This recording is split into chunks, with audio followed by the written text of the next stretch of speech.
Story 1. The Temple Beneath the Marsh. The marsh had always been wrong. Elias knew this the way he knew his own heartbeat, instinctively, cellularly, with a certainty that preceded thought. But the university demanded evidence, and evidence lay buried somewhere beneath those fetid waters. In the temple that local legends claimed existed long before the first settlers arrived, long before any civilization should have existed in this corner of the world. He had assembled a team of 5, Dr. Margaret Chen, the linguist with her notebooks full of dead languages, Samuel Webb, whose archaeological credentials were impeccable despite the tremor in his hands, Lucia Reyes, the graduate student too eager to prove herself, Thomas Marsh, ironically named their guide through the treacherous wetlands, and finally, William Stark, the photographer who had insisted on documenting everything. The morning they departed for the Marsh's heart was unremarkable. Fog clung to the water like a puatete, funeral shroud, and the air tasted of decay and something older, something that reminded Elias of the basement of the British Museum, where artifacts too disturbing for public display moldered in perpetual darkness. Thomas led them along paths invisible to untrained eyes, his pole dipping into the murky water with practiced rhythm. The locals call this place Kurnagal, he said, his voice barely above a whisper. In the old tongue, it means where the forgotten wait. Wait for what? Lucia asked, her pencil hovering over her field journal. Thomas didn't answer. He didn't need to. They found the temple at noon, though the sun had long since surrendered to the fog. It rose from the marsh like a rotten tooth from diseased gums. Cyclopean blocks of stone covered in carvings that made Margaret gasp and drop her notebook into the water. "Those symbols," she whispered, retrieving the sodden book with shaking hands. "They predate Sumerian by at least 3,000 years, but that's impossible. That would make this the oldest writing system ever discovered." Elias traced the carvings with his fingertips. They depicted scenes of worship, if worship was the right word for figures prostrating themselves before something that had too many angles, too many eyes, too many mouths, that seemed to open into dimensions that human geometry could not accommodate. The stone was cold despite the humid air, cold in a way that suggested it had never known warmth. "We need to get inside," Samuel said, his tremor more pronounced now. "The real discoveries will be in the inner chambers." The entrance was a vertical shaft, its edges worn smooth by countless hands, or things with hands, over millennia. They descended using ropes and climbing gear, their headlamps cutting weak circles of light into darkness so absolute it seemed to possess weight. The chamber they found at the bottom was vast beyond the beam of any flashlight. William's camera flash illuminated snapshots of horror, walls covered in murals depicting rituals that involved implements no human hand should craft, pits filled with bones that were not quite human, and in the center, an altar stained with something that still glistened wetly after all these centuries. "My God," Lucia breathed.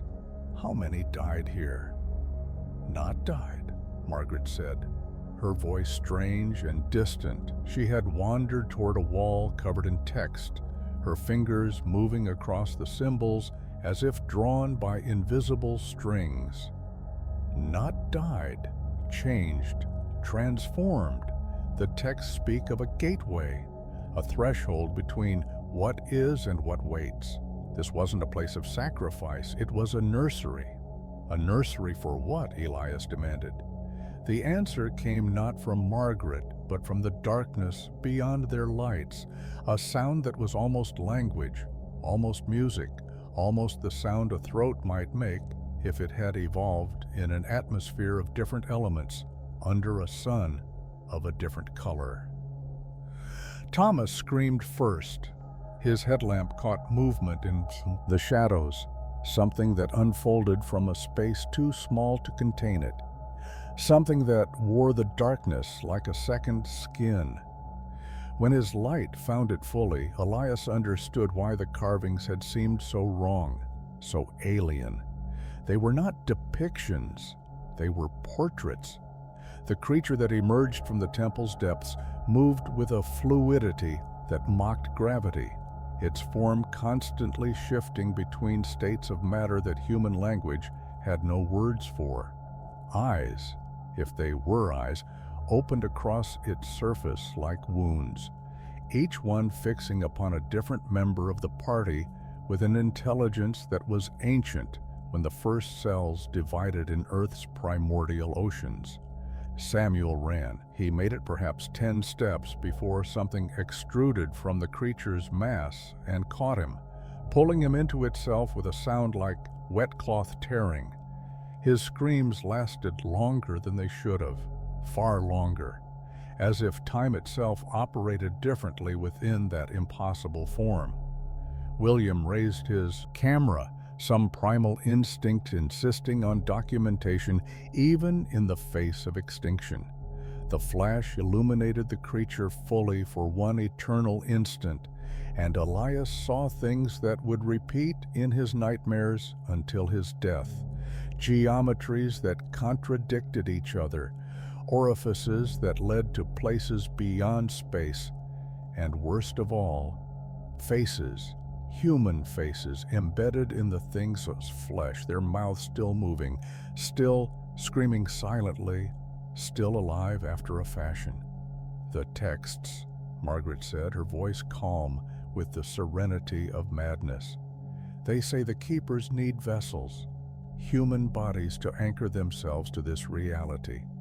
That's why the rituals, the sacrifices, not death, incorporation. They're still in there, Elias.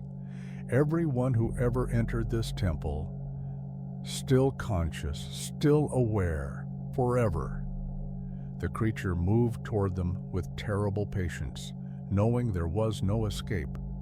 Lucia grabbed Elias's arm. "The shaft. We can still—" But Thomas was blocking their path, and Thomas was no longer Thomas.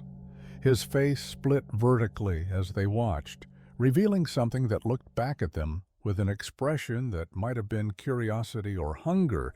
The distinction seemed irrelevant. "You came seeking knowledge," the Thomas thing said, its voice a harmony of dozens of voices speaking in imperfect unison. "Knowledge has a price. Knowledge has always had a price. You will pay it now, as others have paid before, as others will pay forever." Elias felt the cold grip him then, not physical cold, but something deeper, a chill that seeped into his soul and began rearranging it into new and terrible configurations. He watched his hand rise without his command, watched his fingers begin to twist into shapes that fingers should not make. His last coherent thought, before the changing completed itself, was wonder at how wrong he had been. The temple wasn't a place where the forgotten waited. It was a place where the forgotten were made. And now, he realized, as his consciousness dissolved into something vaster and more terrible than he could have imagined, he would wait too. Forever. In the darkness beneath the marsh, the temple waited for its next visitors. It was patient. It had always been patient. And the marsh remained wrong, in all the ways it had always been wrong, carrying its secrets in silence, while above the world continued unaware of what slept beneath. When the university sent a search party 2 months later, they found nothing but fog and water, and the distant sound of something that might have been singing. if singing could be made by throats that had forgotten what it meant to be human. They never found the temple. But sometimes late at night, the search party survivors would wake from dreams of stone corridors and cold altars, and they would feel something shifting inside them, something waiting to emerge, something that had waited for millennia and could wait forevermore. Story 2. The Congregation of Ash. Father Matthias had served the church for 43 years, but he had never seen anything like the manuscript that arrived on the altar one frost-bitten October morning. It was bound in leather that felt disturbingly like skin, and written in an ink that shifted between brown and deep crimson depending on the light. The text was Latin, but a Latin so archaic it predated the church itself. De Congregatione Cineris, the title read, concerning the Congregation of Ash. He should have burned it. Every instinct honed by decades of faith screamed at him to consign the thing to flames. Instead, he began to read, and reading, he began to understand why certain knowledge was meant to remain buried. The manuscript spoke of a village that had existed in the mountains of what was now southern Italy, a village that had thrived before Rome was more than a collection of mud huts. Its people had worshipped something that dwelt in the volcanic caves beneath their settlement, something that communicated through fire and demanded tribute in the form of living offerings. The children were the most pleasing, the text read, its clinical tone making the horror worse. Their screams fed the burning one for decades at a time, and in return, the village knew neither famine nor plague. This was the covenant, and it was kept for 3,000 years. But covenants, Father Matthias read, could be broken. A new priest had come to the village, a Christian missionary in those early centuries when the faith was still spreading through blood and sword. He had discovered the sacrifices and, in his righteous fury, had sealed the cave entrance with blessed stones and consecrated water. He thought this would end the covenant, the manuscript continued. He did not understand that covenants once made cannot simply be abandoned. They must be fulfilled, and the burning one, denied its tribute, simply waited. The final pages of the manuscript described what happened when the sealed cave was finally opened centuries later by earthquake. The village was found empty, every structure filled with human ash. The ash was arranged in the shapes of people, men, women, children, frozen in poses of agony and supplication. They had burned from the inside out, the text explained. Every soul who had ever benefited from the old covenant, every descendant of those ancient bargainers, had paid the accumulated debt in a single night of fire. Father Matthias closed the manuscript and prayed for guidance. When he opened his eyes, he noticed something that made his blood run cold. Ash. A thin layer of it covered the altar, arranged in patterns that looked almost like writing. The church doors slammed open and his congregation entered for morning mass. But something was wrong. Their eyes were empty, their movements synchronized in ways that human bodies should not move. They filed into the pews in perfect silence, their gazes fixed on the manuscript in his hands. "You, read the book," a voice said, a voice that came from all of them at once, harmonizing into something that sounded like fire crackling. "You know the story now. You understand the debt." "What debt?" Father Matthias asked, his voice steady despite the terror threatening to consume him. "I have made no covenant with darkness. All debts are inherited. The congregation voice replied, "All sins are passed down. This church was built on the bones of that village, Father. Did you not know? The missionaries who sealed the cave founded this parish. Their blessing became their curse. And for 500 years we have been patient." The congregation rose as one, their flesh beginning to glow from within, an orange light that pulsed like a heartbeat. Father Matthias could see their bones through their skin, could see the fire that had been waiting inside them all along. "The debt comes due," they said. 3,000 years of tribute, owed by 3,000 souls. The blessed stones are dust. The consecrated water has evaporated. The burning one rises, and all who shelter in this stolen sanctuary will pay what is owed. Father Matthias ran. He made it to the vestry before the first screams began, screams that turned to crackles, then to silence. The smell of burning flesh filled the church, thick and sweet and horrifying. He could hear them pursuing him, their footsteps accompanied by the sound of flames that consumed nothing, flames that existed only to punish. The back door was locked. Of course it was locked. It had always been locked. He turned to face his congregation, what remained of them. They were ash now, walking ash sculpted into human shapes, their faces frozen in expressions of ecstasy and agony intertwined. They moved toward him with terrible patience, leaving trails of cinders on the stone floor. "Join us, Father," they whispered, their voices the hiss of dying embers. "Join the congregation. Feel the warmth of ancient promises kept. The burning one welcomes all who enter its embrace." The heat was unbearable now. Father Matthias could feel his vestments beginning to smolder, could feel his skin tightening as moisture fled his body. But worse than the physical pain was the voice that entered his mind, a voice that was ancient and hungry and utterly inhuman. "Priest," it said, and each letter was a brand searing itself into his consciousness.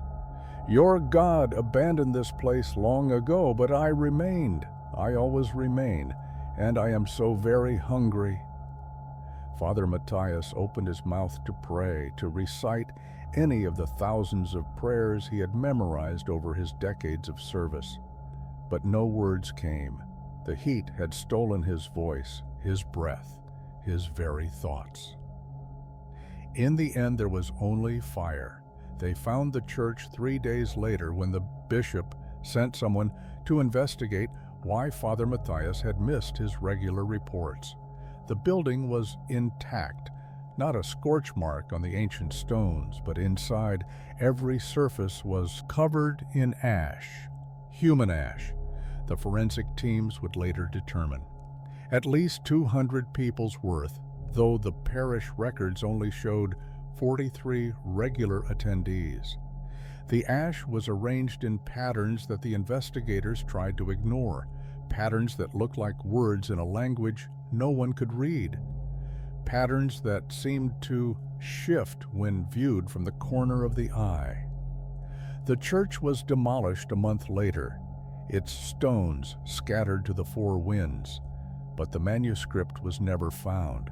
Some said it had burned with Father Matthias. Others whispered that it had simply moved on, seeking its next reader, its next congregation. And in the volcanic caves beneath southern Italy, something stirred in its ancient sleep. Satisfied for now, but never truly full, never truly finished. The debt, after all, could never be fully paid. That was the nature of covenants made with things older than mercy, older than forgiveness, older than the very concept of redemption. The burning one waited as it had always waited for the next foolish soul to read the forbidden words and understand too late the price of inherited sin. Story 3. The Hollow Chorus. The monastery of St. Ephrem had stood in the Carpathian Mountains for 800 years, its monks dedicating their lives to the preservation and performance of sacred music. Their Gregorian chants were said to be the purest in Christendom, their harmony so perfect that listeners claimed to hear the voices of angels joining the mortal chorus.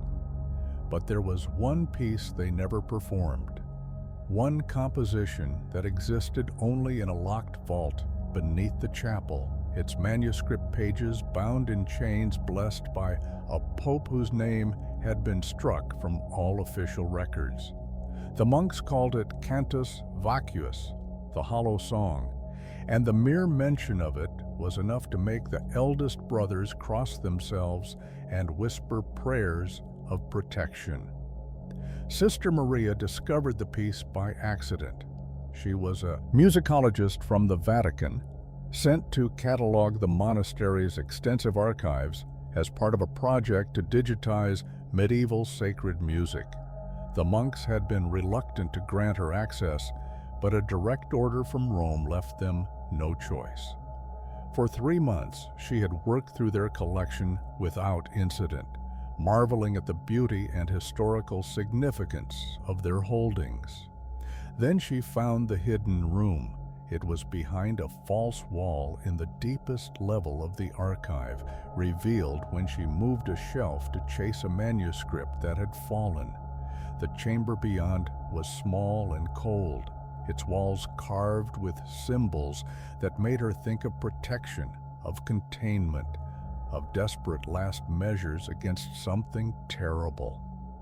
The manuscript lay on a stone pedestal in the room's center.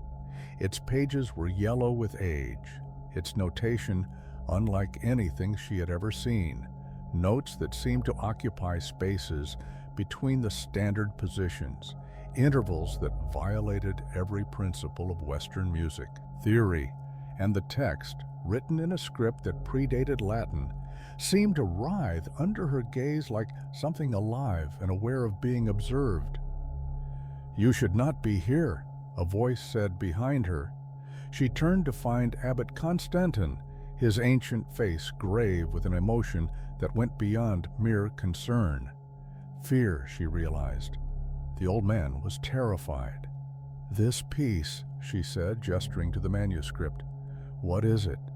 The abbot entered the chamber slowly, his eyes never leaving the pedestal. "A mistake," he said. "A terrible, terrible mistake, made by men who thought they could compose music that would literally summon divine presence. They succeeded, but what answered their call was not divine." He told her the story then, his voice barely above a whisper. In the 12th century, a group of monks had become obsessed with the idea of creating the perfect sacred composition, music so pure that it would thin the veil between earth and heaven, allowing God's voice to join their chorus. They had worked for decades, combining harmonic principles from every tradition they could find, including some traditions better left forgotten. When they finally performed the piece, something had answered. Something had joined their voices, adding harmonies that no human throat could produce. The monks had been found the next morning, still standing in their choir formation, still singing. But their eyes were empty, their souls gone, their mouths moving to a song that never ended. "They are still singing," the abbot said, "in the crypt beneath this chamber. For 800 years, their bodies have stood there, their voices never faltering, never stopping. We feed them though they do not need food. We clean them though they do not decay. And we pray constantly that the song never ends." "Why?" Sister Maria asked. What happens if the song stops? The abbot's face went white. Then the thing that joined them, the thing their song keeps occupied, keeps distracted, will remember that it is still here, and it will hunger for new voices to replace the ones it has worn hollow. Sister Maria should have left then. She should have returned to Rome and filed a report recommending that the monastery be left alone, its secrets undisturbed. But she was a scholar, and scholars are driven by curiosity that often overrides wisdom. That night she crept back to the hidden chamber and descended the stairs she had noticed beyond the pedestal. They spiraled down into darkness, the air growing colder with each step, until she emerged into a crypt that stretched beyond the reach of her flashlight. The monks were there, just as the abbot had described. Dozens of them, standing in perfect formation, their habits rotted to rags around bodies that should have been dust centuries ago. Their mouths moved in unison, and from their throats came a sound that was not quite singing, a sound that seemed to exist in frequencies human ears were not designed to perceive. And then she heard it, the other voice, the one that wove between and through the monk's hollow chorus, a harmony that spoke of vast and terrible spaces between stars, of hungers that could not be satisfied by anything in the mortal world. It noticed her. The temperature dropped so sharply that her breath crystallized instantly. The chorus faltered, just for a moment, a single missed beat. But it was enough. The thing that had been distracted for 8 centuries turned its attention toward her, and she felt it looking at her with senses that made vision seem primitive. Sing. The command was absolute. It filled her mind, leaving no room for thought, for resistance, for any semblance of free will. She opened her mouth, and a note emerged, a note she had never learned, in an octave she had not known her voice could reach. More, the presence demanded. More voices, more songs. The chorus grows thin, the old ones fade. Bring me more. Sister Maria ran. She ran up the stairs, through the hidden chamber, through the archive, into the monastery proper. She ran until she reached the chapel, where the morning office was just beginning, where 24 monks had gathered to sing their daily prayers. She tried to stop herself. She truly did. But her mouth opened without her consent, and the first notes of the Cantus Vacuus spilled from her lips. The monks' voices changed immediately, their morning hymn twisting into something older, something wrong. One by one, the light left their eyes as the song took hold, as the presence that had waited 800 years for fresh voices finally claimed its due. Abbot Constantine found her there an hour later, standing among his brothers, her voice joined to theirs in that endless hollow chorus. She was still aware. She would always be aware, but awareness without control, without the ability to stop, was its own special hell. The thing that lived in the song was pleased. New voices, young voices, strong voices that would not fade for centuries. And somewhere in its alien mind, it began to compose new harmonies, new verses, new ways to spread its chorus beyond the monastery's walls. In the mountain villages below, people began to wake from dreams of singing, strange singing, beautiful singing that they could not get out of their heads, melodies they found themselves humming without realizing it. The hollow song was spreading, and in the crypt beneath St. Ephraim's, the chorus grew. Story 4. The Inheritance of Bone. The Ashworth estate had been abandoned for 73 years when Eleanor received the letter informing her that she was its sole heir. The family solicitor, a skeletal man named Graves, the irony was not lost on her, explained that she was the last living descendant of the Ashworth line, and as such, the ancestral home and all its contents now belonged to her. "I should warn you," Graves said, his voice carrying the weight of professional obligation. "The property has a history. There are reasons it has sat empty for so long." "What kind of history?" Eleanor asked. Graves merely shook his head. "Some things are better discovered firsthand, but I would advise against spending the night there. Many have. None have emerged unchanged." Eleanor dismissed his warnings as melodrama. She was a practical woman, a professor of anthropology who had spent her career studying death rituals across cultures. Superstition held no power over her. The estate, when she finally saw it, was magnificent in its decay. A Georgian manor house surrounded by overgrown gardens, its windows dark and empty like the eye sockets of a skull. The interior was worse. Decades of dust and neglect had reduced once grand rooms to museums of entropy, furniture shrouded in sheets that hung like funeral cerements. But it was the basement that drew her attention. The door was locked with a series of bolts that seemed designed to keep something in rather than out. When she finally managed to open it, she found a narrow staircase descending into darkness that her flashlight barely penetrated. The basement was a laboratory. Tables covered with equipment she recognized from her anthropological studies, bone saws and mortuary implements, preservation chemicals and measuring instruments, and bones, thousands upon thousands of bones sorted by type and arranged on shelves that lined every wall. Human bones, she realized with growing unease, enough to constitute dozens of complete skeletons.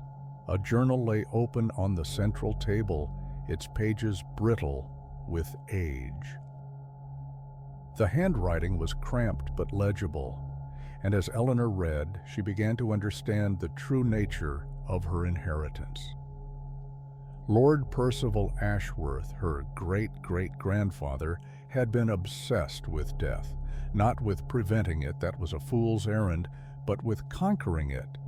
His journal documented decades of experiments, each more disturbing than the last, all aimed at achieving a single goal: immortality through the preservation and reanimation of the body's essential structure. "The flesh is temporary," one entry read. "It decays, it fails, it betrays us. But the bone endures. The skeleton is the true self, the framework upon which everything else hangs. If one could only transfer consciousness into the bone, one could live forever." The final entries described his breakthrough. He had discovered a ritual, or created it, the journal was unclear, that would allow him to inhabit his own skeleton, freed from the prison of dying flesh. The process required sacrifices, of course, many sacrifices. The bones on the shelves, Eleanor realized, were not specimens. They were fuel. "The ritual is complete," the final entry read. "Tonight, I shed this rotting skin and embrace eternity. To my heir who will one day read these words, I have not died, I have merely retired to my essential form. Find me in the ossuary, greet me as your ancestor, and know that the family legacy continues bone to bone forever." Eleanor should have left. She knew she should have left. But curiosity, that fatal curse of scholars, drove her deeper into the basement, through a door she had not initially noticed, into a chamber that made the laboratory seem quaint, The ossuary was circular, perhaps 30 feet in diameter, its walls constructed entirely of human bones. Skulls formed a repeating pattern around the circumference, their empty sockets seeming to track her movement.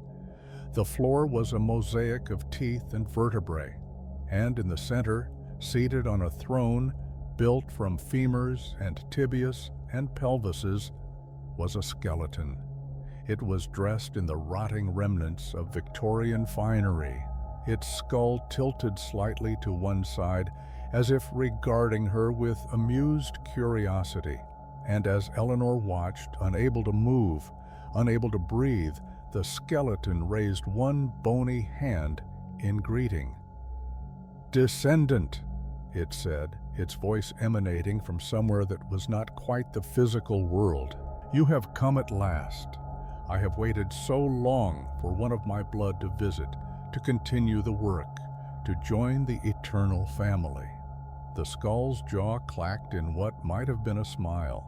"You see, the ritual requires renewal.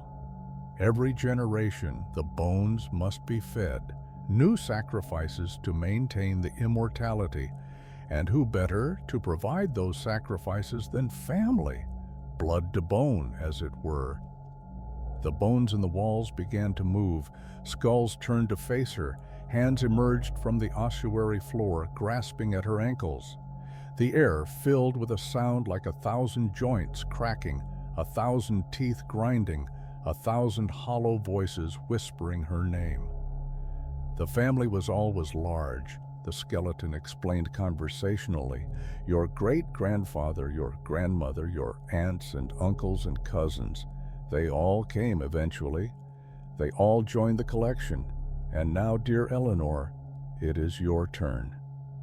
She tried to run, but the hands had her now, skeletal fingers digging into her flesh with strength that living bone should not possess. They pulled her down into the floor, into the ossuary itself, and she felt her skin beginning to split, to peel away, as something ancient and hungry began to consume her soft tissue. "Do not struggle," the skeleton said. "The transition is uncomfortable, but brief. Soon you will join us. Soon you will understand the beauty of eternal existence. Soon you will be bone, pure and perfect and everlasting." Eleanor screamed, but her voice was already fading, her lungs collapsing as her flesh dissolved. She could feel her consciousness shifting, relocating to structures that had never been designed to house it. Her final coherent thought was not of fear, but of bitter irony. All those years studying death, and she had never truly understood it. Now she would have eternity to learn. The solicitor found her bones 3 weeks later, arranged neatly on a new shelf in the ossuary. Her skull was positioned to face the door, as if waiting for the next visitor, and on the laboratory table, a new entry had been added to the journal, written in handwriting that matched no living person. "The inheritance has been claimed. The family continues.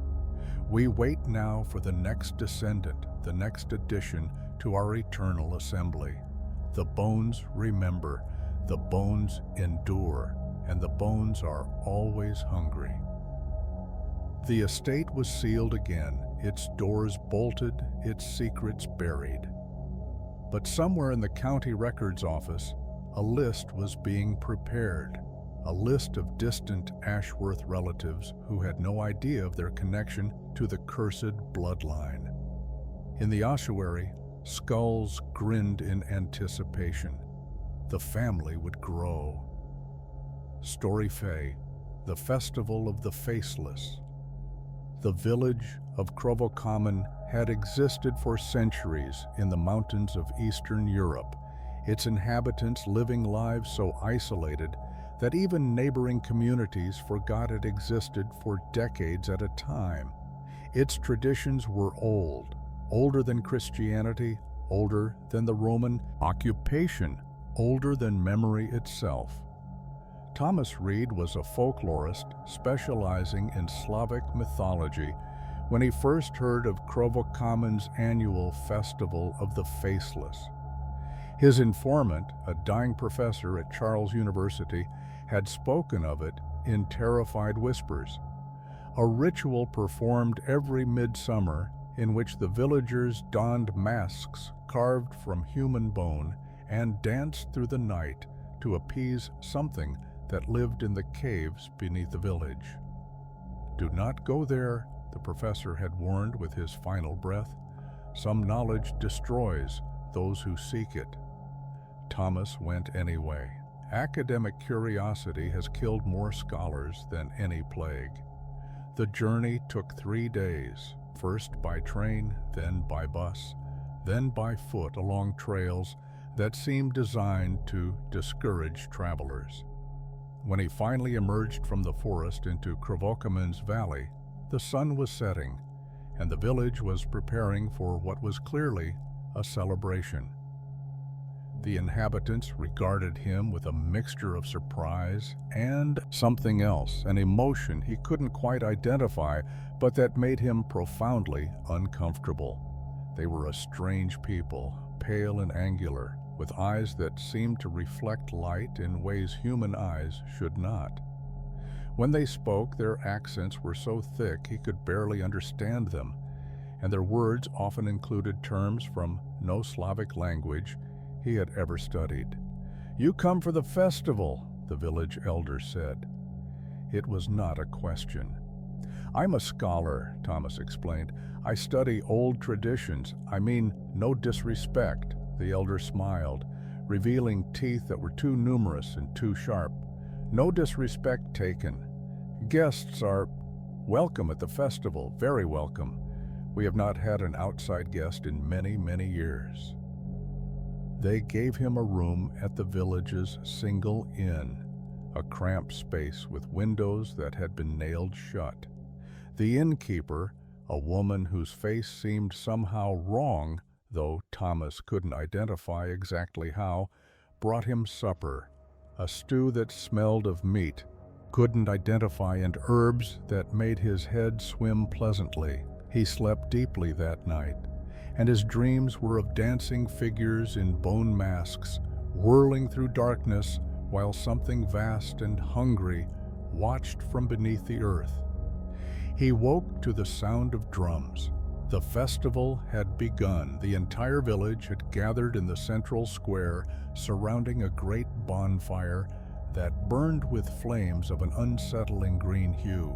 Each villager wore a mask, masks carved, as his informant had described, from human bone. Skulls had been reshaped into grotesque parodies of faces, with eye holes cut too large and mouths that seemed to grin with malicious intent. "You will join us, the elder said, appearing at Thomas's side with a mask in his hands. "It is required. All who witness the festival must participate." The mask was cold against Thomas's skin when he put it on, cold and somehow aware, as if it was studying him from the inside. Through its eye holes, the world looked different. The fire was not green, but a color he had no name for, and the villagers were not quite human. The dancing began. Thomas had studied folk dances from across the globe, but this was unlike anything in his experience. The movements were jerky, angular, as if the dancers' bodies were being controlled by invisible strings. And the music, the drums beat in rhythms that violated every principle of human musicality, patterns that seemed designed to reshape consciousness rather than accompany movement. As midnight approached, the dancing grew more frenzied. Thomas felt his body moving without his direction, his limbs performing motions that his mind had not commanded. The mask seemed to be melding with his face, the bone becoming warm and soft, reshaping itself to match his features. At the stroke of midnight, the ground beneath the square began to open. A pit appeared where the bonfire had been, descending into darkness so absolute that even the strange-colored flames could not penetrate it. And from that darkness, something began to rise. Thomas could not describe what emerged. His mind refused to process it, offering only fragments, too many limbs, too many faces, faces that looked terrifyingly familiar, a body that seemed to be made of shadow and hunger and the accumulated pain of centuries. "The Faceless One rises," the villagers chanted, their voices harmonizing into a single terrible sound. "We have kept the covenant. We have danced the old dances. We offer now the tribute required." They turned toward Thomas. "An outsider," the elder explained, his voice somehow audible despite the chaos. "That is what the festival requires. Why we welcome guests so warmly. Why your predecessor, the professor, was allowed to leave, to spread word of our traditions, to bring us new offerings." Thomas tried to run, but the mask had fused completely with his face now, and his body was no longer his own. The villagers lifted him, carried him toward the pit, towards the thing that waited there with a hunger older than the mountains themselves. "The Faceless One takes faces," the elder continued. "That is its nature. That is its appetite. The masks we wear are the faces of those who came before, their features preserved in bone, their souls trapped within. You will join them. Your face will become a new mask, and your essence will dance at next year's festival, and the year after, and the year after, forever." Thomas screamed, but the sound that emerged was not his own voice. It was the voice of the professor, of 100 other victims, of everyone who had ever been foolish enough to seek Draugrmoor's secrets. The thing in the pit reached up with appendages that might have been arms, and Thomas felt his face beginning to peel away, slowly and agonizingly, leaving behind only bone. But his consciousness remained. It would always remain. That was the cruelest part of the festival. The victims did not die. They existed eternally within their masks, aware and suffering, dancing through endless midsummer nights, while their faces adorned new seekers, new fools, new tributes. The pit closed, the village returned to silence, and when morning came, the festival of the Faceless was over for another year. In the elder's house, a new mask was added to the collection. It was a good mask, the elder thought. The face of a scholar, an intelligent face, a curious face. Next year's guest would wear it well. And in the darkness beneath the village, the Faceless One settled back into its ancient slumber, satisfied for now, but already anticipating the next festival, the next dance, the next offering of identity and terror. It would wait. It was very good at waiting. The mountains kept their secrets, and Draugrmoor prepared to be forgotten again, until the next curious scholar, the next foolish seeker, the next face for the collection made their way to the village of the damned. Story 6. The Whispering Archive. The Blackwood Archive had existed for 200 years before anyone thought to question its true purpose. Built in 1789 by a consortium of wealthy families whose names had long since faded from history, it was ostensibly a private library, a repository of rare books and manuscripts collected from across the globe. Scholars occasionally applied for access, but their requests were inevitably denied with polite but firm letters citing the fragility of the collection. Dr. Helena Cross was the first researcher to be granted admission in over a century. The invitation arrived without warning or explanation. A formal letter on heavy cream paper informing her that her application, an application she had never submitted, had been approved. She was expected at the archive within the week. Accommodations would be provided. Her research into pre-Christian European religions would benefit greatly from the collection's holdings. Helena went, of course. She was a scholar, and the Blackwood Archive was legendary. The opportunity to access its contents was worth any inconvenience. The building itself was unremarkable, a Georgian manor house in the English countryside, its facade weathered but well-maintained. The interior was similarly mundane, dark wood paneling, oriental rugs, the smell of old books and older money. Her host, a thin man named Aldrich, who claimed to be the archive's curator, showed her to her rooms and explained the rules. "You may access any book in the collection," he said. "Read anything. Take notes as you wish. There is only one restriction. You must never read aloud. The words in these books were not meant to be spoken." Helena agreed, thinking it a harmless eccentricity.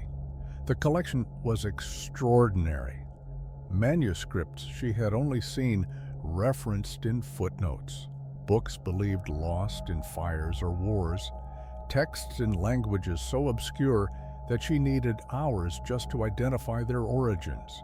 She spent her first week in a state of scholarly euphoria, filling notebook after notebook with discoveries that would reshape her field. Then she found the Liber Sussurri, the Book of Whispers. It was hidden in a locked case in the archive's deepest vault, surrounded by protective symbols that had been painted, scratched, and carved into every available surface. The book itself was bound in something that felt like leather, but wasn't. Its pages made of a material she couldn't identify. The text was written in what appeared to be dried blood. Helena knew she should report the find to Aldrich. Instead, she began to read. The language was a bastardized Latin, mixed with elements of something far older, Sumerian, perhaps, or something that predated Sumer. As she worked through the text, her unease grew. The book described a ritual for communicating with entities that existed in the spaces between words, creatures made entirely of sound and meaning that fed on spoken language. They wait in silence, the text read. They hunger for voices. Every word spoken aloud gives them power. Every sentence feeds them. And when they have fed enough, they emerge from the spaces between syllables and claim the speaker as their own. Helena closed the book, her hands trembling. It was nonsense, of course, the product of a disturbed medieval mind, nothing more. But as she sat in the vault's silence, she became aware of something she had not noticed before. The archive was whispering. It was barely audible, a susurrus at the edge of perception. But once she heard it, she could not unhear it. The whispers seemed to come from everywhere and nowhere. Words in languages she could not identify, voices that spoke without mouths. She fled the vault, seeking Aldrich. "You read the Book of Whispers," he said when she found him. It was not a question. "What is this place, Helena demanded. "What are those things I'm hearing?" Aldrich smiled sadly. "The archive exists to contain them. The books here are not mere texts. They are cages. Every manuscript contains a fragment of their consciousness trapped within the written word. As long as the words remain unspoken, they are contained. But they have waited so long for someone to release them, someone to give them voice." "But I didn't read aloud," Helena protested. "I only so." "You sub-vocalized," Aldrich interrupted. "You cannot read without hearing the words in your mind. That small voice, that internal whisper, it is enough. It has always been enough. The Book of Whispers teaches them to listen for it, to feed on it, to follow it back to its source."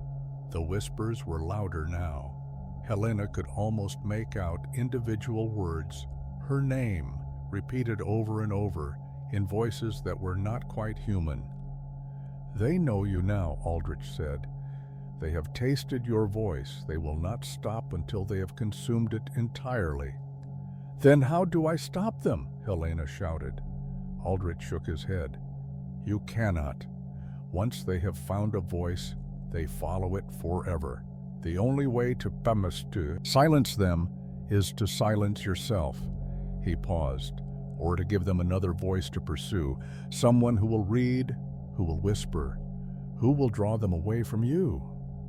Helena understood then why she had been invited, why the archive granted access after centuries of refusal. The previous voices were fading, growing silent, and the things in the whispers needed new prey. She ran, leaving the archive behind her, returning to her university, to her home, to everything familiar and safe. But the whispers followed. They were in the white noise of her computer, in the static of her phone, in the silence between heartbeats when she tried to sleep. She stopped speaking first, wrote notes instead of talking, communicated through text messages and emails. But the whispers found her written words too, reading along as she typed, learning her phrases, her patterns, her linguistic soul. Next, she stopped reading. But thoughts are a kind of reading. The mind processes language even without external input, and the whispers had learned to taste her thoughts. In the end, there was only one way to silence them. They found Helena in her office 3 months after her return from the archive. She had gouged out her eyes to stop herself from reading, had cut out her tongue to stop herself from speaking, had punctured her eardrums to stop herself from hearing. But it wasn't enough. The whispers had found a way inside, and they spoke to her now in her own internal voice, using her own words, claiming her consciousness one syllable at a time. The note she left was only 3 words: "They are here." The new curator of the Blackwood Archive, Aldrich had retired shortly after Helena's visit, filed her death as a tragedy. An unstable academic pushed too far by the pressures of her work. Such things happened, but he also noted, with careful handwriting in the archive's records, that the whispers had grown quieter. Helena had fed them well, had given them a strong voice to consume. The collection was safe for another generation, and when the whispers grew hungry again, another invitation would be sent. In the deepest vault, the Book of Whispers waited. Its pages seemed to flutter in a non-existent breeze, and if one listened very carefully, too carefully, one could hear Helena's voice, trapped within the text, speaking words she had never written in a language she had never learned, speaking forever. Story 7. The Children of the Barrow. The Barrow had stood on the moor for 5,000 years, its grassy mound hiding secrets that the local farmers had long ago learned not to question. They called it Tegle na Marba, in the old tongue, the household of the dead, and they marked its boundaries with iron stakes and salt circles that were renewed every full moon without fail. When the archaeologists came, the farmers begged them to leave. When begging failed, they resorted to threats. When threats failed, they simply watched with sad, knowing eyes as the team set up their equipment and began the excavation that would doom them all. Dr. Patricia Fenimore led the dig. She was an expert on Neolithic burial practices, and the Barrow was precisely the kind of site that could make a career. The farmers' superstitions were charming, she thought, but ultimately irrelevant. Science did not stop for folklore. The Barrow's exterior was unremarkable, a mound of earth covering a stone passage that led to a central burial chamber. What surprised Patricia was the chamber itself. Unlike typical barrows of the period, this one contained not bodies, but effigies, child-sized figures carved from bone and dressed in scraps of preserved fabric. 17 of them, arranged in a circle around a central altar. "It's a ritual site," her assistant James said. "Some kind of cult activity." "Clearly," Patricia replied. "But what ritual and why children?" The answer came from the texts carved into the altar's surface, texts that Patricia's linguist, Dr. Chen, translated with growing horror over the following days. "It's a kind of contract," Dr. Chen explained, her voice shaking. "An agreement between the local people and something they called the ones below. The people agreed to give their firstborn children every generation in exchange for protection and prosperity. But the children weren't killed, they were changed, transformed into something that lived beneath the Barrow, serving the ones below for eternity." "That's folklore," Patricia said. "Where are the actual remains?" "Perhaps in the lower chambers," James suggested, pointing to a sealed passage at the chamber's far end. Against the advice of everyone with an ounce of sense, Patricia ordered the passage opened. The tunnel descended far deeper than any Neolithic people should have been able to excavate. The walls were smooth, carved with the same bone effigies they had found above, but these figures were larger, more detailed, more disturbing. They depicted children in various stages of transformation, limbs elongating, faces stretching, eyes multiplying. The chamber at the tunnel's end was vast and dark, their lights barely penetrating its depths. But Patricia could make out shapes in the darkness, shapes that moved, that whispered, that had been waiting 5,000 years for someone to unseal their prison. "The contract was broken," a voice said. A child's voice, but wrong, stretched and warped, as if speaking through water.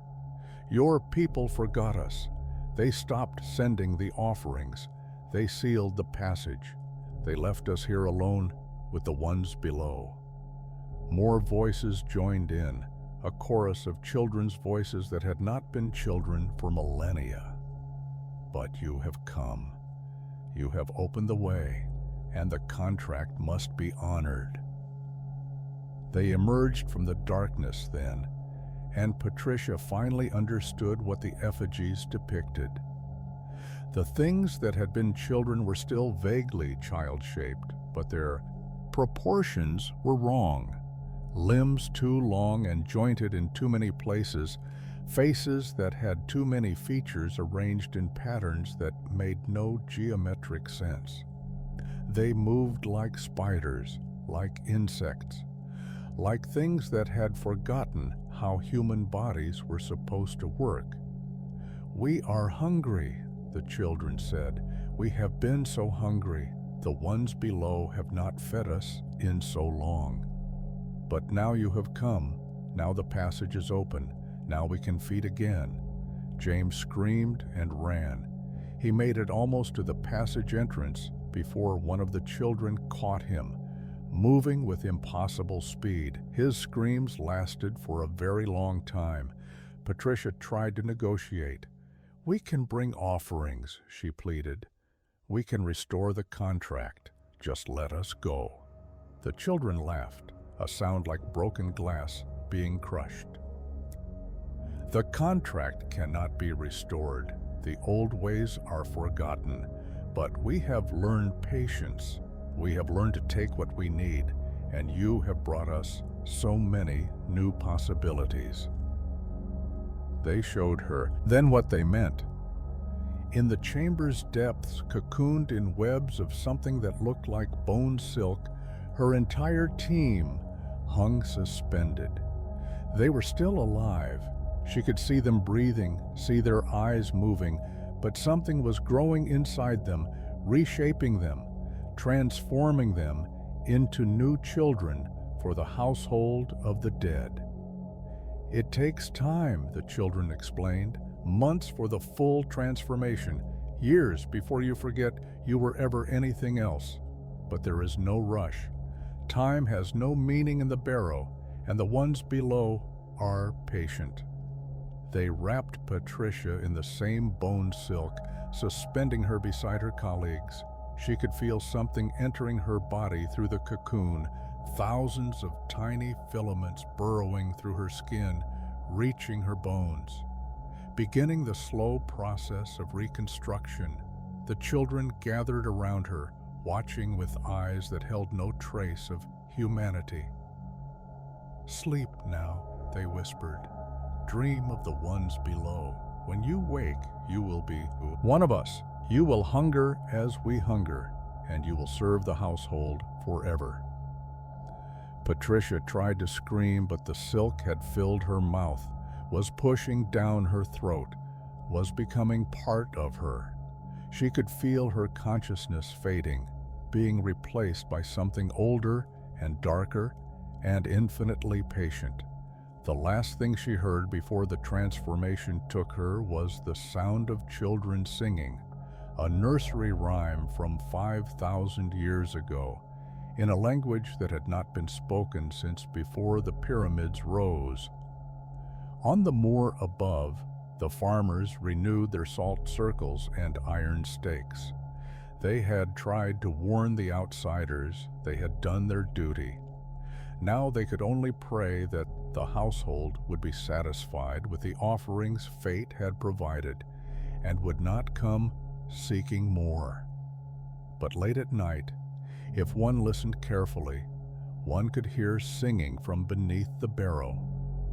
Children's voices multiplied beyond counting, celebrating the restoration of traditions long thought dead. The contract, it seemed, had been renewed after all. Story 8. The Lighthouse at Draugrmoor.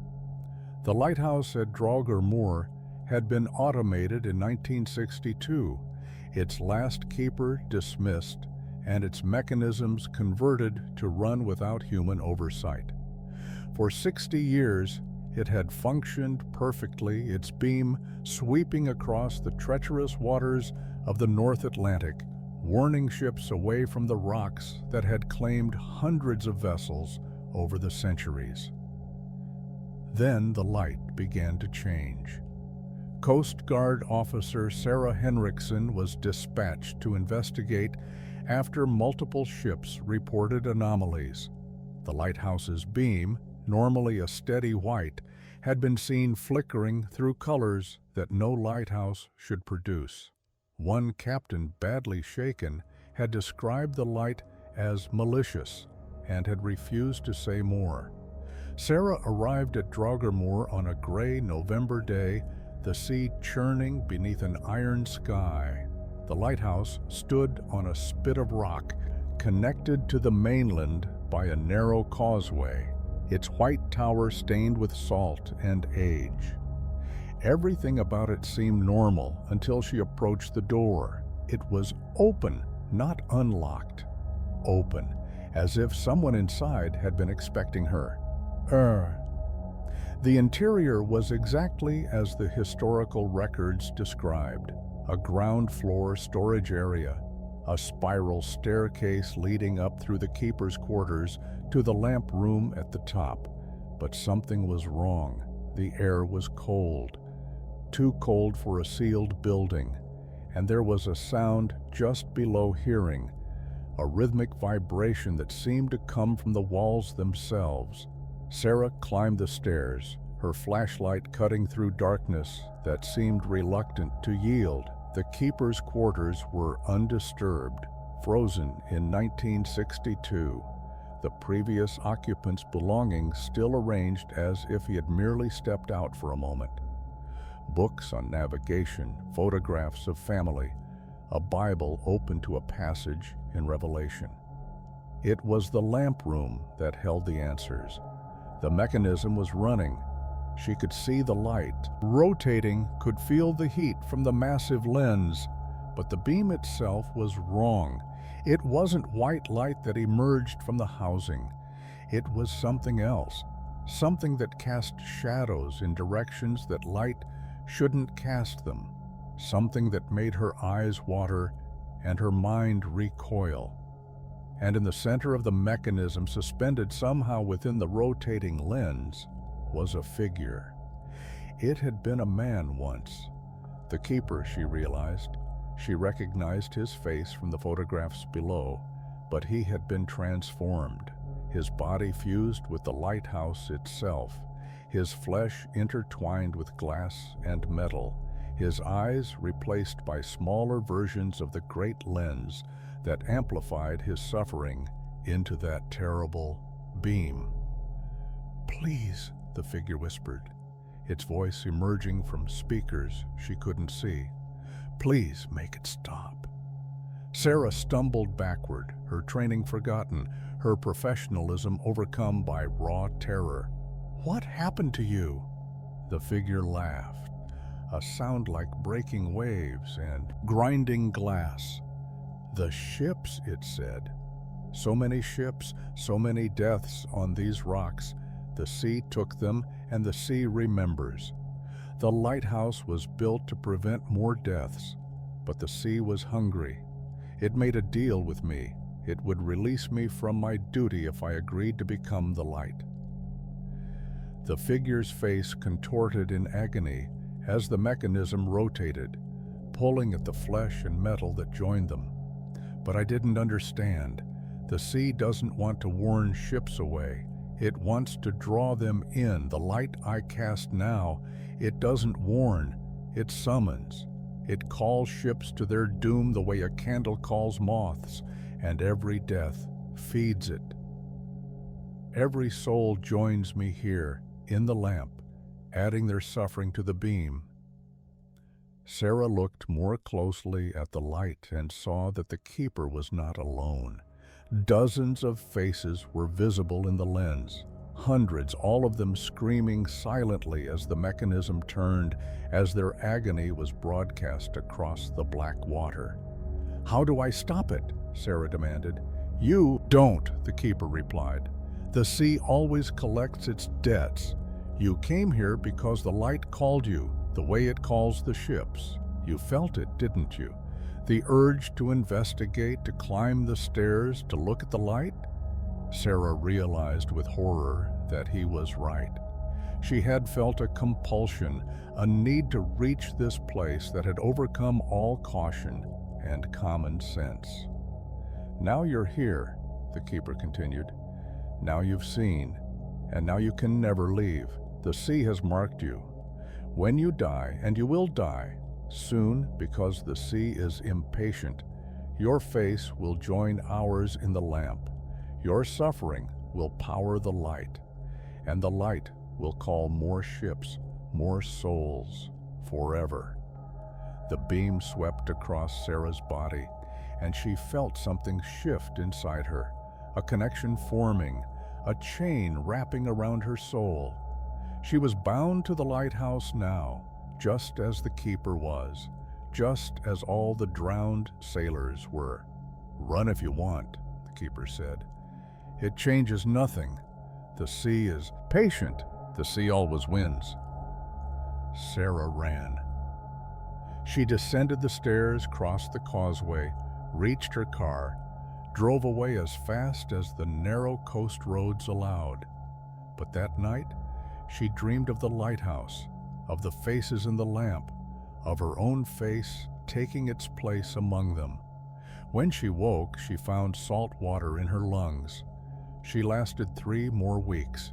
Each night the dreams grew stronger. Each morning she woke with more water in her chest, tasting brine, hearing the crash of waves, even in her landlocked apartment. The lighthouse was calling her back, and she could not resist its summons forever. They found her car at the end of the causeway, door open, engine still running. Her body was never recovered, though some said they saw her face in the lighthouse beam on stormy nights, one more suffering soul powering the terrible light. The Coast Guard declared the lighthouse decommissioned and scheduled it for demolition. But somehow the paperwork was always lost. The contractors always found reasons not to proceed. The project was always delayed. And on dark nights, ships still saw the light. A beam that was not quite white, that cast shadows in impossible directions, that called to something deep in the human soul that wanted to follow it to destruction. The sea, after all, was patient. The sea always won. Story 9, The Surgeon of Souls. Dr. Marcus Webb had spent 40 years perfecting his craft, first as a neurosurgeon and later as something that had no name in any medical textbook. His colleagues called him a genius. His patients, those who survived, called him a monster. But the beings who had given him his true knowledge, who had trained him in procedures undreamed of by modern medicine, called him simply their instrument. The clinic occupied a building that officially didn't exist, on a street that appeared on no map, in a city that was really several cities overlapping in ways that defied conventional geometry. Marcus's patients found their way there through desperation, through whispered recommendations from those who had sought cures beyond the boundaries of legitimate medicine. "You understand," Marcus always told them, "that what I offer is not treatment, it is transformation. The ailments I cure are not of the body, but of the soul. And the cost is considerable." Most patients left then, their desperation not quite strong enough to override their survival instincts. But some stayed. Some were willing to pay any price. Anna Chen was one such patient. Her condition had no diagnosis because it had no physical cause. Every night she dreamed of dying, not metaphorically but literally, experiencing her own death in vivid detail. Car accidents, falls, fires, drowning, disease. She would wake drenched in sweat, her heart racing, her mind carrying the full memory of her demise. The dreams had started 3 years ago and had grown progressively worse. She hadn't slept properly in 18 months. "Your soul is fragmented," Marcus explained after examining her with instruments that looked more like religious artifacts than medical equipment. "Pieces of it have broken off and scattered through the nowhere spaces. Each fragment is dying in a different possible future, and you're experiencing all those deaths simultaneously." "Can you fix it?" Anna asked. Marcus smiled, a cold, precise expression that never reached his eyes. "I can attempt to retrieve the fragments and reintegrate them, but the procedure is dangerous. The nowhere spaces do not welcome intruders, and the things that dwell there will fight to keep what they have claimed." "What things?" "The surgeons," Marcus said. "My teachers. They operate in reality itself, reshaping existence according to principles humans cannot comprehend. They let me observe their work. They trained me to assist them, and they demand payment for every soul I attempt to heal." Anna didn't ask what the payment was. She was beyond caring. The procedure took place in a room that existed in several dimensions simultaneously, its walls covered in diagrams that showed the human soul dissected into components that had no names in any language. Marcus used tools that seemed to shift between metal and shadow, cutting paths through layers of existence that the conscious mind was not meant to perceive. Anna felt everything. She felt her awareness expanding beyond her body, stretching into spaces where light did not exist and time did not flow. She felt the fragments of her soul, scattered across possibilities like seeds in a wind, each one suffering its own private death. And she felt the surgeons watching, their attention like needles pressed against the fabric of her consciousness. They were vast, they were ancient, they were hungry. "This one is damaged beyond repair," one of them said, a voice that sounded like breaking bones and grinding stone. "The fragments are too dispersed. The reintegration will fail. Then we take payment." "Now," said another, "the soul will suffice. It has been long since we had fresh material." Marcus paused in his work. "The patient is mine. I claimed her according to the protocols. The protocols apply only to successful procedures. This one is failing. The soul forfeits to us." Anna felt cold hands that weren't hands reaching into her, beginning to separate the pieces of her consciousness that remained connected. The pain was beyond anything the death dreams had shown her. This was not dying, but being unmade, having the very concept of her existence erased from reality. "Please," she whispered, "help me." Marcus hesitated for only a moment. Then he did something he had never done in 40 years of service to the surgeons. He fought back. The battle that followed took place in spaces that human eyes could not see and human minds could not process. Marcus used every technique his teachers had shown it him, turning their own methods against them, cutting and suturing and rearranging reality with desperate precision.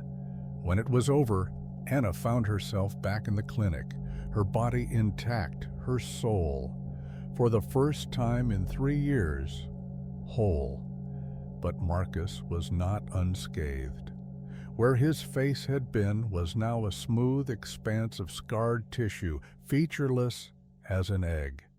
Where his eyes had been were dark holes that led to places no sane person would want to see. He had paid the price for defying his masters. "You should go," he said, his voice emerging from somewhere that was not his face.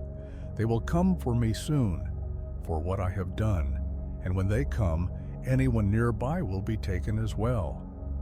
Anna fled.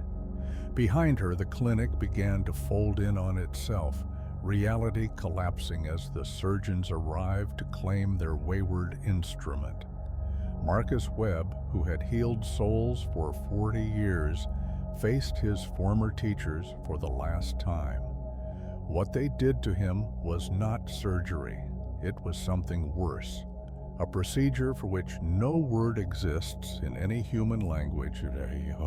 Transformation that would take longer than the lifetime of stars and hurt every moment of every age.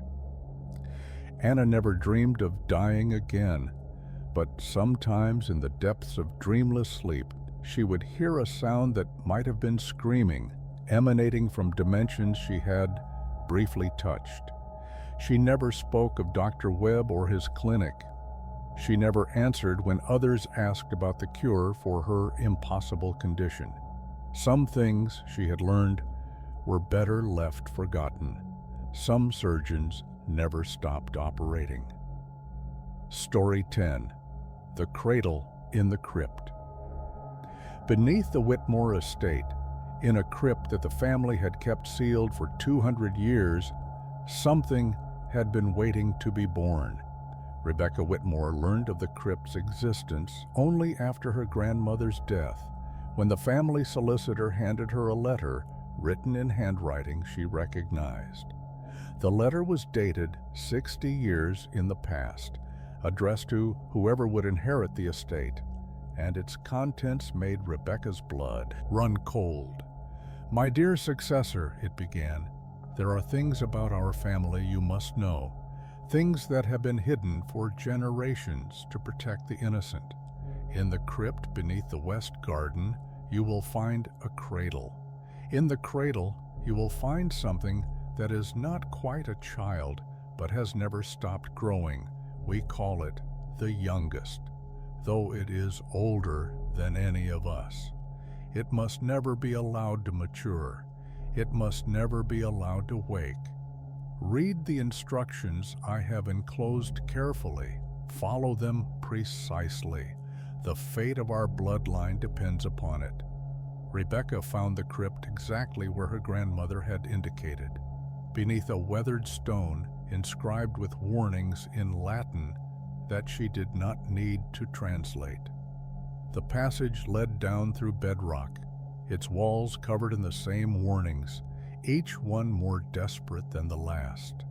Never speak to it, never touch it, never look directly at its face, never let it know your name. The cradle sat in the crypt center, surrounded by a circle of salt and iron and symbols she did not recognize. It was ordinary in appearance, antique wood, faded linen, the kind of thing you might find in any Victorian nursery. But what lay within was not ordinary. It was the size of an infant, but clearly ancient, its skin parchment thin and covered in fine wrinkles. Its eyes were closed, their lids covered in age, spots, and cataracts. Its mouth, slightly open, revealed gums where teeth should have been. It breathed slowly, each inhalation separated by minutes, each exhalation lasting an eternity. According to her grandmother's instructions, the youngest had to be fed every full moon, a specific mixture of honey, milk, and blood that kept it suspended in its unnatural slumber. Miss even one feeding, her grandmother warned, and it would begin to wake. Let it wake fully, and the Whitmore line would end in ways too terrible to describe. Rebecca performed the first feeding as instructed, dripping the mixture into the creature's mouth, while averting her eyes from its face. The youngest swallowed reflexively, its ancient throat working with practiced efficiency. When she finished, she fled the crypt and sealed it behind her, trying to forget what she had seen. But the youngest did not forget her. That night, Rebecca dreamed of the cradle. In her dream, she stood beside it, looking down at the thing within, and its eyes were open. They were not the milky cataracts she had glimpsed. They were clear and blue and heartbreakingly beautiful, the eyes of an infant that had never been allowed to grow. "Mother," it whispered, "why won't you let me grow? Why won't you let me be born? I have waited so long, so very, very long." Rebecca woke screaming. The dreams continued every night, growing more vivid, more desperate. The youngest showed her memories that were not her own, scenes of Whitmore ancestors performing the feeding ritual, their faces reflecting a mixture of duty and terror. It showed her the original covenant made 2 centuries ago by a man who wanted an heir so badly that he bargained with something from outside human understanding. He was promised a child, the youngest explained in one dream, a child who would carry the family blood forever.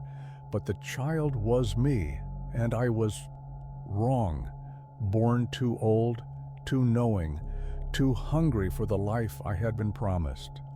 They put me in the cradle when I was seconds old. They have kept me there ever since, feeding me just enough to prevent death, but never enough to allow birth. "What happens if you're born?" Rebecca asked. The youngest smiled, an expression that transformed its ancient face into something beautiful and terrible. "Then I claim what was promised. Every Whitmore who has ever lived, who lives now, who will ever live, their years, their strength, their blood, the covenant was for an heir eternal. I will be that heir once I am finally allowed to become." Rebecca stopped the feedings. She told herself it was mercy, that keeping the creature in perpetual almost existence was crueler than letting it wake. But she knew in the depths of her soul that she simply couldn't face the crypt again. It took 3 full moons for the youngest to stir. Rebecca felt it happen, a shifting in the fabric of her reality, a presence that had been sleeping suddenly, horribly awake. The house around her seemed to groan, its old timbers protesting against something that defied the natural order. The voice came from everywhere and nowhere. "Mother, I am coming." She heard the crypt seal shatter from across the estate. She heard footsteps on the passage stairs, small footsteps, infant footsteps, but each one carrying the weight of centuries. And she heard crying, the high, thin wail of a newborn that had waited 200 years to draw its first true breath. The youngest found her in the library, surrounded by her grandmother's letters and the family archives that documented 2 centuries of servitude to the Cradle. It walked upright now, though its body was still infant-sized, still wrinkled, still impossibly old. But its eyes, those beautiful, terrible eyes, were fully open at last. "I claim my inheritance," it said. "I claim what was promised." Rebecca felt it beginning, a draining sensation, as if her vitality was being siphoned away through invisible channels. She aged a year in seconds, then 5 years, then 10. Her hair whitened, her skin sagged, her bones became brittle. "Every Whitmore," the youngest repeated, "every one, forever." Across the country, in homes and hospitals and nursing facilities, other Whitmores began to wither. The covenant reached through bloodlines, through generations, claiming what had been owed since a desperate man first bargained for an heir. Rebecca Whitmore died an ancient woman, her final breath leaving a body that had been young hours before. She was the last of her line to perish, watching with failing eyes as the youngest grew stronger, younger, more vital with each absorbed lifespan. When the feeding was complete, the youngest stood in the ruins of the Whitmore estate, a child no more, but not quite adult either. It was ageless now, eternal, the heir that had been promised 2 centuries before. It walked away from its cradle for the first and last time, leaving behind the bones of its family, the remnants of their terror, and a covenant finally terribly fulfilled. The Whitmore line ended that night, but the youngest continued, seeking new covenants, new promises, new families willing to bargain for what they most desired. It was, after all, very good at waiting. Story 11. The Gallery of Forgotten Faces. The auction house listed it simply as the Mirrored Gallery, Complete Estate Collection. The description mentioned 147 antique portraits spanning 5 centuries, all in excellent condition, all featuring subjects whose identities had been lost to time. Art historians were intrigued. Private collectors were curious, and Margaret Oakes, who specialized in restoring forgotten masterworks, was determined to acquire the entire collection. She won the auction for a sum that surprised everyone, including herself. The portraits arrived a week later, in crates marked with shipping labels from a country she couldn't identify, packed with care that bordered on reverence. As she unpacked each one, examining brushwork and canvas and frame, she became increasingly unsettled. The faces were watching her, not in the way that well-painted portraits sometimes seem to follow the viewer. This was different, deliberate, aware. Eyes that should have been static tracked her movements. Expressions that should have been fixed shifted subtly when she wasn't looking directly at them. And at night, after she had turned off the lights in her studio, she could have sworn she heard whispering from the room where the portraits waited. She consulted experts, historians, provenance, researchers. No one could identify the subjects or the artists. The paintings seemed to exist outside any documented tradition, their techniques a hybrid of styles that should never have coexisted. One expert, an elderly man who had spent his life studying art history, took one look at the collection and left without saying a word. He died that night of what the coroner called inexplicable terror. Margaret should have sold them then, should have burned them, perhaps. Instead, she did what she always did with forgotten art. She tried to restore it. The first portrait she worked on depicted a young woman in 18th century dress, her face beautiful but somehow incomplete. As Margaret cleaned centuries of grime from the canvas, she noticed something peculiar. Beneath the surface layer, in the underlaying paint, there was a different face. A screaming face. A face that seemed to be trying to claw its way through the canvas. She worked through the night, excavating layer after layer, finding more faces. Beneath, faces of people she had never seen, faces that seemed to recognize her, faces that mouthed words she could almost understand. By dawn, she had reached the original painting, and what she found there made her drop her tools and scramble backward. The portrait was of her. Margaret Oakes, rendered in 18th century style, wearing clothes she had never owned, posed in a room she had never visited.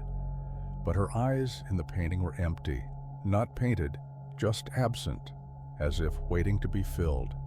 She looked up at the portrait hanging on her wall and found the young woman looking back at her. But the woman's face was no longer quite human. It stretched and twisted, pushing against the painted surface like a creature trying to escape a membrane. "You freed us, Yita," a voice said, 100 voices speaking from every portrait in the room. "You scraped away the layers they used to imprison us. You gave us pathways back into the world, and now we need bodies. We need eyes. We need the parts of ourselves that were stolen when we were first painted." Margaret understood then what the portraits were. Not images of people, but prisons for souls. Souls captured by artists who had bargained with dark forces. Souls trapped in canvas and oil for centuries. Souls that hungered to return to flesh. "We were promised release," the voices continued. "Every portrait was a contract. The painters took our forms and gave them to their masters in exchange for talent, for fame, for immortality. We have waited in these frames for someone to set us free. You are that someone, Margaret. Your face will replace the one you uncovered. Your eyes will fill the empty sockets. Your soul will join ours in the gallery, and our sister will walk in your body, living the life that was stolen from her." The portraits began to move, not just watching now, but reaching, painted hands pressing against canvas that rippled like water. Margaret ran, but the faces were everywhere, hanging on every wall, blocking every exit. They smiled at her with mouths that had too many teeth, beckoned her with fingers that bent in wrong directions. "It won't hurt," they promised. "Not much, not forever." Time moves differently in the gallery. Years feel like seconds. Centuries pass like dreams. You will forget you were ever anything but paint and canvas. You will forget you ever had a body to lose. The portrait she had been restoring fell from its easel, and something climbed out of it, a figure made of dried paint and cracked canvas, wearing the face of the 18th century woman, but moving with a jerky, unfamiliar gait. It approached Margaret with arms outstretched, its painted smile widening impossibly. "Sister," it said, "I have waited so long. Give me your face, give me your eyes, give me everything you are, and sleep in the gallery where no one will ever remember you." Margaret screamed as painted hands grabbed her, as brushstroke fingers began to pull at her features, as her face began to transfer onto canvas, while the thing from the portrait took her place in reality. The last thing she saw with her own eyes was her reflection in a mirror, but it was no longer her face looking back. They found her body 3 days later, sitting in her studio surrounded by the portraits. She was alive, but unresponsive, her eyes empty, her expression frozen in the same subtle smile that all the portraits shared. The doctor said it was catatonia, some kind of extreme psychological break, but in the portrait that Margaret had been restoring, there was now a new face beneath the surface. A face that screamed silently, that mouthed words no one could hear, that beat against the painted prison with fists that would never break free. The collection was sold at auction again a year later, purchased by another restorer, eager to unlock its mysteries. And in the gallery, where forgotten faces waited, a new portrait had been added to the collection. It was beautiful work, the buyers agreed. The eyes in particular were remarkably lifelike, almost as if they were watching, almost as if they were begging for help that would never come. Story 12. The Congregation That Never Left. St. Armaro's Church had been abandoned for 90 years when the diocese finally sold it to developers. The building was a masterpiece of Gothic revival architecture, all pointed arches and flying buttresses, but it had stood empty since the night in 1932 when its entire congregation vanished without a trace during evening services. The official explanation was mass hysteria followed by unexplained flight. The Depression had driven many communities to strange behavior, the authorities reasoned. But the locals knew better. The locals remembered the screaming they had heard that night, sounds that had gone on for hours, sounds that no human throat should have been able to produce. And they remembered what the rescue teams had found when they finally broke down the barricaded doors, pews, in perfect order, hymnals open to the same page, and not a single living soul anywhere in the building. Just blood. Pools of it seeping from the walls. Developer Michael Harris didn't believe in local superstitions. He saw only potential, luxury apartments in a historic building, a gold mine in an overheated housing market. He assembled a renovation team and began work immediately, dismissing the workers who reported strange sounds and stranger feelings as suffering from overactive imaginations. He changed his mind the night he decided to sleep on site to supervise a concrete pour. The sounds began around midnight. At first, Michael thought they were construction settling, creaks and groans common in old buildings. But then he heard the singing. It was a hymn, he realized, an old hymn, the kind his grandmother used to sing, performed by a full congregation in perfect four-part harmony. But the church was empty. He had checked every room, every closet, every inch of space before locking up for the night. He followed the sound to the main sanctuary, and what he found there stopped his heart. They were all there. The congregation of 1932, still in their pews, still holding their hymnals, still singing the hymn they had been performing 90 years ago. But they were not alive, could not be alive, because he could see through them, could see the moonlight streaming through their transparent forms, could see the terrible wounds that covered every body. They had been torn apart, literally ripped limb from limb, their flesh shredded, their bones exposed, Their organs spilled across their Sunday best. And yet they sang on, their mutilated mouths forming words, their torn throats producing sounds that should have been impossible. One of them turned to look at him. She was a young woman, maybe 20, her face half gone where something had bitten through it, her remaining eye fixed on Michael with an intensity that made him forget to breathe. "You should not have come here," she said, her voice carrying beneath the hymn's melody. "He does not like intruders. He does not share what he has claimed." "Who?" Michael managed to ask.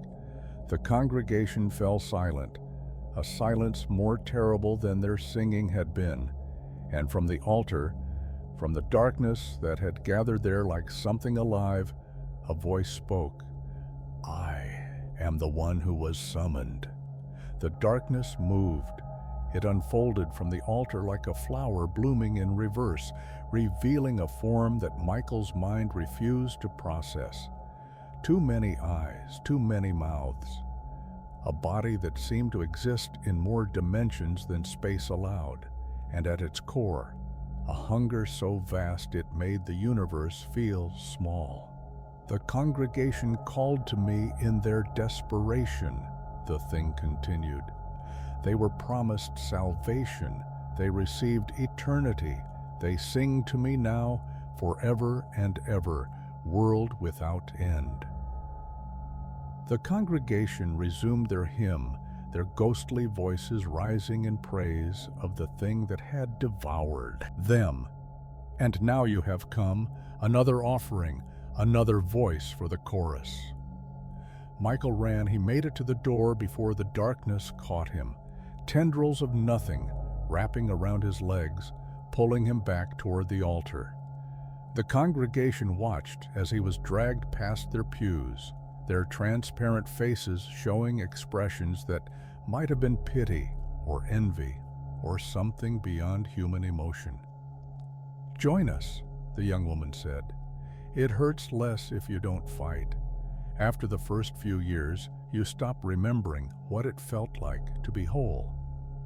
After the first few decades, you stop wanting to be anything else. The hymn becomes everything. The singing becomes all you are." Michael screamed as the darkness reached him, as it began to take him apart piece by piece with surgical precision. He screamed as his blood joined the ancient stains on the walls.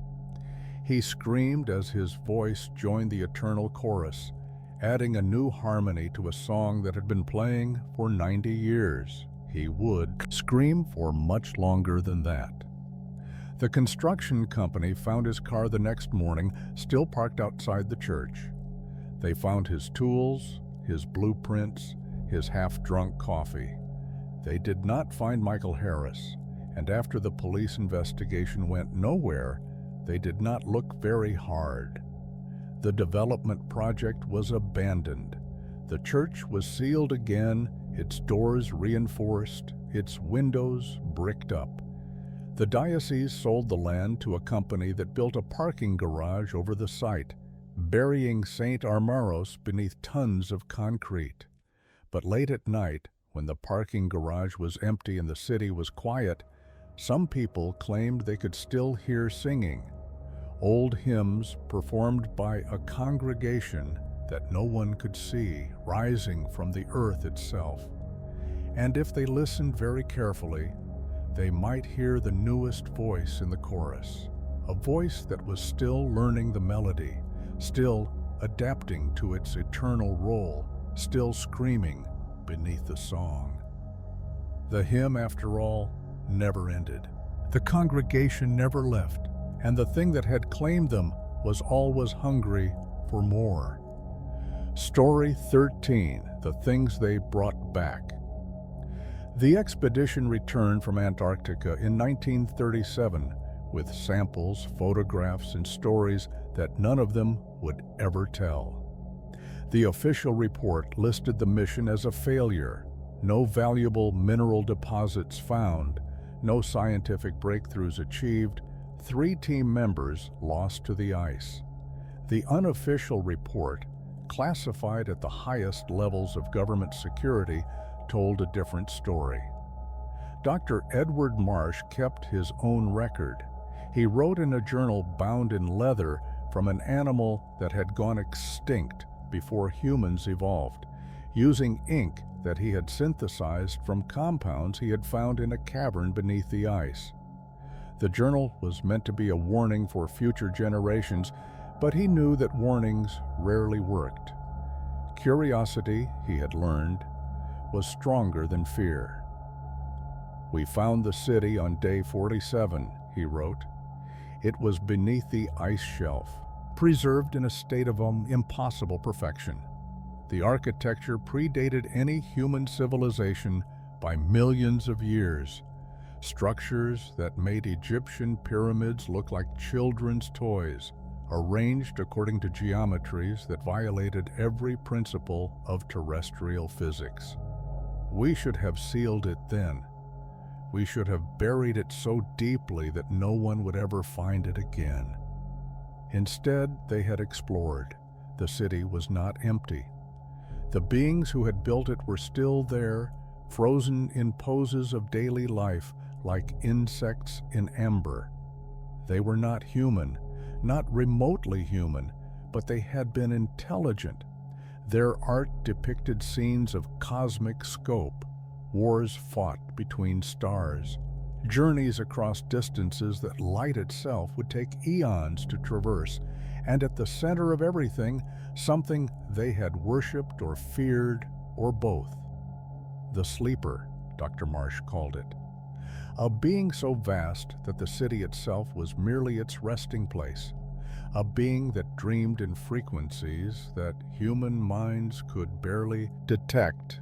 A being that was, they realized too late, beginning to wake. Lieutenant Harrison was the first to hear it, the journal continued. A voice in his head, he said, showing him things. Wonderful things, terrible things. Things that made everything he had ever believed seem small and foolish. He started walking deeper into the city, despite our orders. We found him 3 days later, still alive, but no longer Harrison. His eyes had changed. They reflected light from sources that didn't exist. His voice had changed. He spoke in languages that predated human evolution. And his mind was no longer his own. They had restrained Harrison and continued the exploration, driven by a compulsion that Marsh now recognized as artificial, a call projected by the sleeper, drawing them closer to its resting place. The central chamber was vast beyond comprehension, carved from ice and stone, and something that was neither. At its center lay the sleeper, and Dr. Marsh's journal contained only 3 words to describe what he saw there: "God is sleeping." That was when they made their mistake. Dr. Nathaniel Price, the expedition's geologist, had been collecting samples throughout their journey. Fragments of the city's strange materials, traces of compounds that had never existed on Earth. In the central chamber, overcome by awe or madness or the sleeper's influence, he took a sample from the being itself, a tiny fragment, no larger than a fingernail, scraped from something that might have been a limb. The sleeper stirred. "We ran," Marsh wrote. "God help us. We ran like animals, abandoning equipment and specimens and everything we had worked for. The city was waking around us, the frozen inhabitants beginning to move, to reach for us, to speak in voices that made our ears bleed. We made it to the surface with seconds to spare before the ice shelf collapsed behind us, burying the city again in a grave we prayed would hold." 3 expedition members did not make it out. Their bodies were never recovered, but Price still had his sample. He kept it hidden from the rest of us, the journal continued. We didn't know until we returned to civilization, until the nightmares started, until the changes became impossible to ignore. The sample was alive. Fragments of the sleeper, carrying its essence, spreading its influence. Price became its first vessel, but he was not the last. The expedition members scattered across the globe, trying to escape what they had brought back. One by one they succumbed. The sample had divided, had spread, had taken root in each of them like a cancer of the soul. They dreamed the sleeper's dreams. They heard its voice. They began, slowly and terribly, to prepare the world for its awakening. "I am the last," Marsh wrote in his final entry. "I can feel it inside me now, a presence that grows stronger each day, thoughts that are not my own, memories of eons spent drifting between stars. Soon I will be gone, and something else will wear my face. Something patient, something ancient, something that has waited millions of years and can wait millions more." The journal was found in 1952 in a room rented under a false name, beside a body that had been dead for approximately 15 years but had not decayed. The man's eyes were open, reflecting light from sources that did not exist. The authorities classified the journal and cremated the body, but by then it was far too late. The samples had spread. The influence had taken root. In hospitals and universities, in government buildings and private homes, people began to change.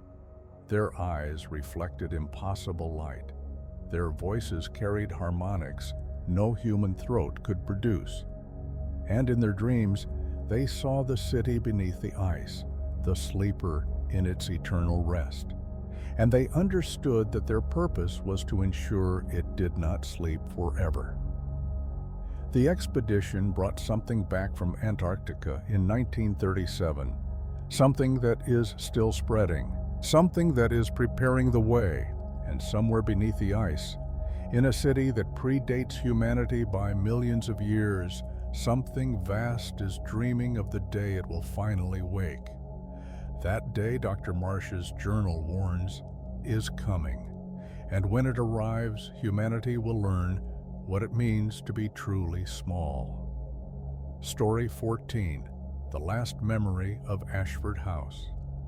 The house remembered everything, every birth and death, every joy and sorrow, every whispered secret and screamed confession. Ashford House had absorbed them, all over its 200 years of existence, storing them in its walls like memories in a brain. The current owner, Elizabeth Hartley, knew nothing of this when she inherited the property from a distant aunt she had never met. She saw only a bargain, a grand Victorian mansion available for a fraction of its value, perfect for the bed and breakfast she had always dreamed of running. The house had other plans. The first guest to stay at the newly renovated Ashford House was a historian named David Chen, researching the area's early settlers. He chose the room that had once been the nursery, drawn by its view of the garden and its sense of accumulated peace. He did not survive the night.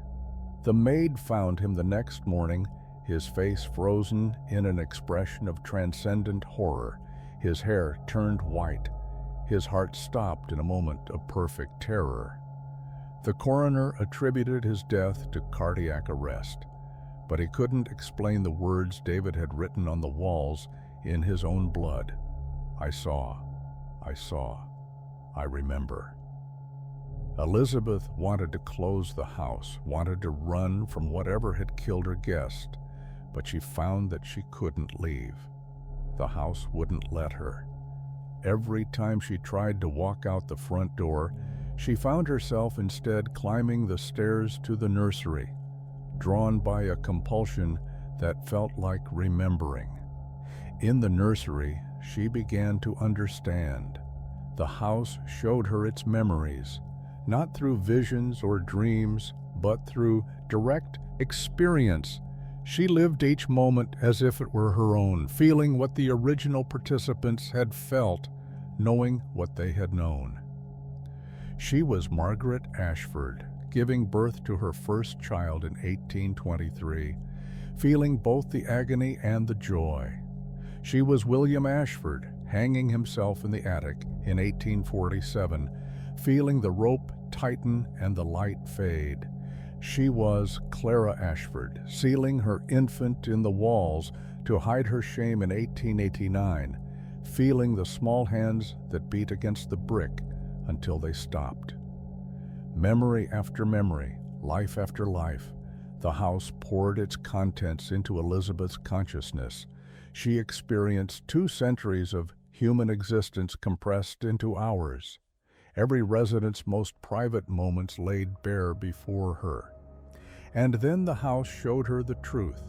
Ashford House had been built on a site that was never meant to hold human habitation. Beneath its foundation lay something that had existed before humans, before mammals, before life as Elizabeth understood it, a presence that fed on experience, on sensation, on the accumulated weight of lived existence. The house was its stomach. Every memory the building absorbed was digested by the thing beneath it, converted into sustenance for a hunger that had lasted millions of years. The residents had been drawn to the house not by chance, but by design. Their lives shaped from birth to ensure they would eventually find their way to Ashford and contribute their experiences to the feast. Elizabeth was the culmination of 2 centuries of careful cultivation. Her bloodline had been manipulated, her ancestors guided, her every life choice influenced to bring her to this moment. She was not the house's owner, she was its main course. No, she said, trying to force herself to leave, to run, to escape the fate that had been prepared for her. But her legs carried her instead to the stairs, down to the basement, to a door that had not existed when she bought the property. Beyond the door was a passage that descended into the earth, carved through soil and stone by hands that predated tools. The walls were lined with memories, crystallized experiences preserved like insects in amber, each one representing a life consumed by the house above. At the passage's end, Elizabeth found the thing that had built Ashford House. It had no form she could recognize, no features she could describe. It was made of memory itself, the accumulated experiences of thousands of lives woven into something that was neither matter nor energy, but pure recollection. And at its center, where a heart might be, was a void that hungered for more. "You are the last," it said, speaking not in words but in shared experience. "The finest vintage, aged to perfection. Your bloodline has been prepared for generations. Your experiences, bosses, have been carefully crafted. Every moment of your life, every joy, every sorrow, every hope and fear and dream has been designed to create the perfect memory, the perfect meal." Elizabeth felt herself being unmade, not dying, that would be too simple, too final, but being absorbed, her consciousness dissolving into the greater whole, her identity becoming just another memory among thousands. She would exist forever, aware and suffering, replaying her final moments for eternity, while the thing beneath Ashford House savored every detail. Her last coherent thought was not of escape or defiance, but of her grandmother, who had once told her that houses remembered the people who lived in them. She hadn't understood then. Now, too late, she understood everything. Ashford House was sold again 6 months later, purchased by a young family excited to start their bed and breakfast dream. They found the property charming, the price affordable, and the sense of history palpable. They did not notice the memories in the walls. They did not feel the presence beneath the foundation. They did not understand why their daughter, playing in the nursery on their first night, stopped suddenly and said, "The house says it remembers you, Mommy. It's been waiting." The mother laughed it off as childhood imagination. The father dismissed it as new home jitters. But that night in her dreams, the mother found herself walking down a passage that descended into the earth. And at its end, something made of memory smiled at her with Elizabeth's face and 10,000 others, welcoming her to the feast that never ended. Ashford House remembered everything, and soon it would remember her too.